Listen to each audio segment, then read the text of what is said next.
Hoy mga kababayan sa Quezon City man, Dubai o Riyadh, alam natin ang sakit ng baha, lalo na kapag ang pera para sa flood control nawawala sa bulsa ng mga kongresista.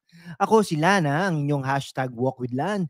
At ngayon, pag-uusapan natin ang korupsyon sa House of Representatives sa pamumuno ni Martin Romualdez. Kilos na, bayan. Pero teka, resign kaya sila o magpapalusot lang ulit mga kaibigan? Kung ikaw ay kabataan, ha? Or OFW na napagod na sa paulit-ulit na pangako, itong video na ito ay para sa iyo. Kaya i-hit mo na yung like button, i-subscribe at i-share sa mga kaibigan mo sa US, Canada o kahit sa Saudi. Mag-super thanks na rin please para tuloy-tuloy ang laban natin para sa katotohanan. Ngayon, bakit nga ba galit na galit ang bayan? Ito ang chika. Milyong-milyong piso or bilyong-bilyong piso para sa flood control projects. Pero bakit lubog pa rin ang Metro Manila at sa Bulacan, Pampanga tuwing umuulan? Oh, may mga ghost projects pa na natuklasan at may mga kontratista na nagsabi na 25% ng budget napupunta sa kickbacks. Wow! Kaya naman, may mga nagsasabing dapat mag-resign na ang mga nasa House of Representatives, lalong-lalo na si Speaker Martin Romualdez. Palitan na yan. Pero teka, magagawa ba natin ang ginawa ng Nepal o Indonesia? Let's dive in mga kababayan. Okay mga kababayan, hindi biro ang baha sa Pilipinas. Noong July 2025, milyon ang naapektuhan ng bagyo at baha. 3,000 na bahay nasira, 26 ang namatay. Pero ang mas masakit, mahigit 500 billion pesos ang inilaan para sa flood control mula 2022. Pero mga proyekto substandard, overpriced o kaya wala talaga, no? Isang couple nga, no, sina Pacifico at Sara Diskaya, nag-testify sa Senate ng 17 kongresista, 17 kongresista ang pinangalanan, no, ang humingi daw allegedly ng 25% kickbacks para ma-secure ang kontrata.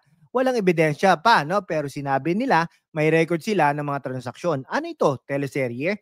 Pero seryoso mga kababayan, kapag totoo ito, hindi lang ito korupsyon, ito ay pagnanakaw sa buhay ng mga Pilipino. Pero teka, fair is fair, May mga nagsasabi na hindi dapat magmalaki ang mga kontratista tulad ng mga diskaya. Sabi ng iba, baka may agenda sila o baka sila rin ay may kasalanan. Pero kahit anong side ang piliin mo, ang malinaw, ang sistema ay bulok. Systemic nga di ba? At ang kabataan at OFW ang pinaka napepeste dito sa mga sitwasyon at mga panahon na ito. Kung ikaw ay Gen Z o millennial, alam mo ang pakiramdam ng saan napunta ang buwis natin. Sa Caloocan, Pasig, o kahit sa Angeles City, Pampanga. Ang mga kabataan ang unang lumalaban. Trending nga sa X, ang galit ng bayan.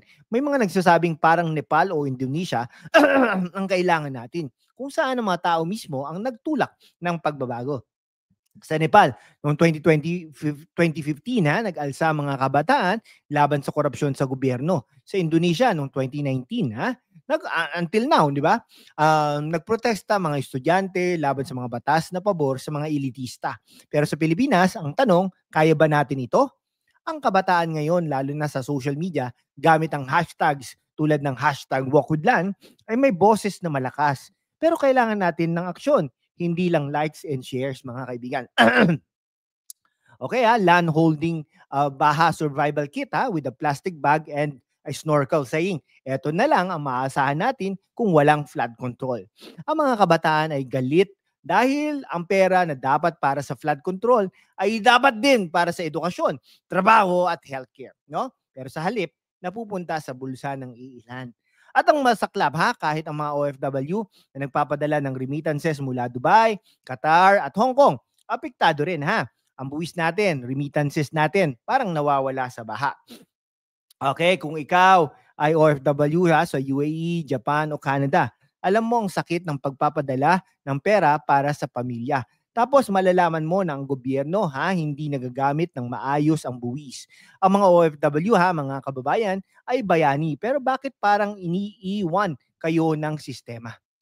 Ang remittances nyo na mahigit $30 billion kada taon ay malaking tulong sa ekonomiya. Pero kapag ang flood control projects ay ghost o substandard, ang mga pamilya nyo sa Pilipinas ang nagdurusa.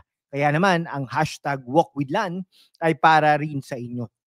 Mula Makati hanggang Milan, Italy. No? Kaya i-share nyo itong video na ito sa inyong mga kaibigan sa abroad at mag-super thanks na rin please para suportahan ang laban natin. Okay si House Speaker Martin Romualdez, mga kababayan, nasa hot seat. May mga bulungan na baka mapatalsik siya dahil sa flood control scandal, no? Sabi ng isang source, confidence in Romualdez has dipped from the very start naman, di ba? Pero teka, hindi lang siya ang may problema. Ang buong sistema ng House of Representatives ay puno ng intriga. Sa isang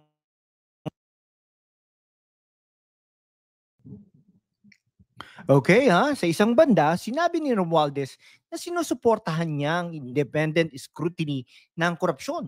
Maganda yan, di ba? Pero sa kabilang banda, bakit ngayon lang? At bakit kailangan pa ng testimonya ng mga kontratista para umaksyon? Ang tanong ng mga kabataan, seryoso ba kayo o palabas lang ito para kalmahin ang galit ng bayan? Okay Oh, Lan as Romualdez saying, kami ay transparent. Pero wag nyo kaming tanungin kung saan napunta ang budget. Okay, pero seryoso seryoso. May mga nagsasabi na hindi dapat si Romualdez ang tanging sisihin. Ang sistema ng pork barrel at political dynasties ang tunay na ugat ng problema. Kaya naman ang panawagan ng bayan, hashtag resign Romualdez. Pero higit pa, baguhin ang sistema. Okay, kung titignan natin ang Nepal at Indonesia, ang mga kabataan doon ay nag-alsa dahil sa korupsyon at kawalan ng hustisya. Sa Pilipinas, posible ba ito? Ang mga kabataan sa Quezon City, Davao at Cebu ay nagsisimula ng magsalita. Sa X sa TikTok, kahit sa mga rally. Pero ang hamon, paano natin gagawing aksyon ang galit natin? Ang Nepal ay nagtagumpay dahil sa sama-samang kilos ng mga estudyante, manggagawa at ordinaryong mamamayan. Sa Indonesia, ang social media ang nagiging armas ng kabataan. Kaya mga kababayan, gamitin natin ang hashtag #WalkWithLan para i-amplify ang boses natin. I-comment nyo sa baba, ano ang gagawin natin para labanan ang korupsyon.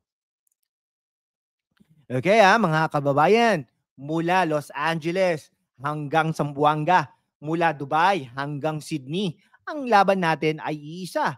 Labanan ang korupsyon, baguhin ang sistema. Ang flood control scandal ay hindi lang tungkol sa pera, tungkol ito sa buhay ng mga Pilipino, lalo na ang kabataan at ang mga OFW. Kaya naman, i-hit nyo na yung subscribe button, i-like, i-share sa inyong mga kaibigan sa Canada, Australia, Japan, at kahit saan sa mundo. Mag-super thanks na rin please para suportahan ang hashtag #WalkWithLan at i-comment nyo ano ang susunod nating laban. Resign ba si Romualdez o mas malaki pang pagbabago ang kailangan natin? Kilos na bayan, hashtag #WalkWithLan. Hanggang sa susunod mga kababayan, manatiling hashtag #WalkWithLan para sa kabataan, para sa mga OFW, para sa Pilipinas. Salamat sa panonood at kita-kits sa next video at mabuhay ang Pilipinas.